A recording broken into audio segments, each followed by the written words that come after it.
번째 힌트. 3, 2,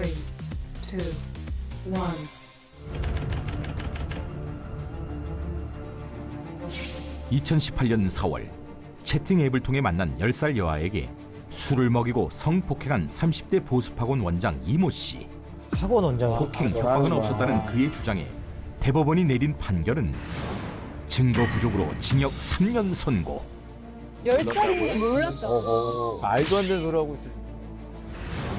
제주도 한 보육원에서 6년간 8살 이하 남자아이 8명을 상습 성추행한 자원봉사자. 와, 진짜 되게 재판 과정에서 나 그가 소름 이미 돋아. 이번에 같은 가지고. 범죄로 보호관찰 명령을 받은 사실까지 드러났는데요. 결국 징역 11년을 선고받습니다. 11년? 아 너무 약해요. 2013년 7월 가정집에 침입해 잠을 자던 어린이의 목을 졸라 기절시키고 성폭행한 20대 남성. 어린애한테. 범인은 피해자의 집에서 겨우 50m 떨어진 동네 사람. 판결은 징역 15년 선고.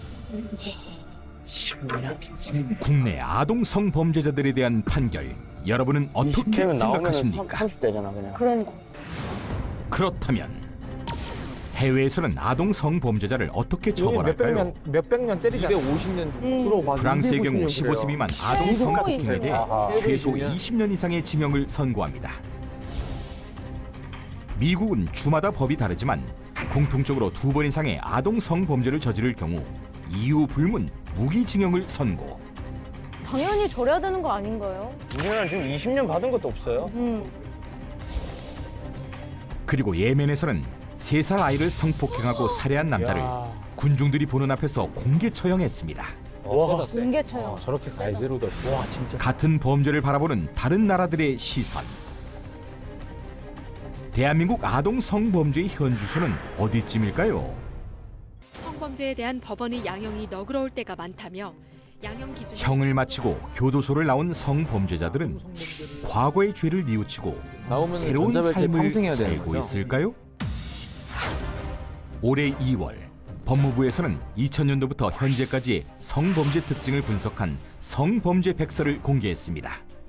아 재범률이. 자료에 따르면 성범죄자 중 강간범의 재범률은 약 32%, 아, 위에 다른 있네. 성범죄 모두 그 이상의 재범률을 기록했으며 강제추행은 무려 사람을 쉽게 안 70%가 변한다고 넘는 하잖아요. 재범률을 보였습니다.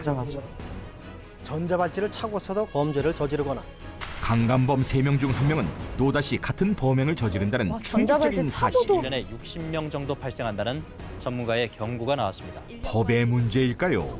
관리 감독의 문제일까요?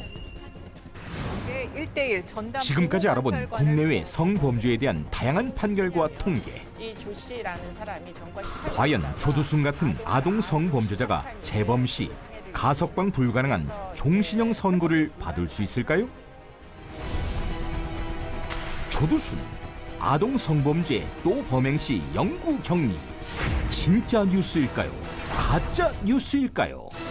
야, 이거 처음 문제부터 화가 많이 나네요. 뭐 많은 이게. 분들이 이제 분노를 좀 표하고 계시는데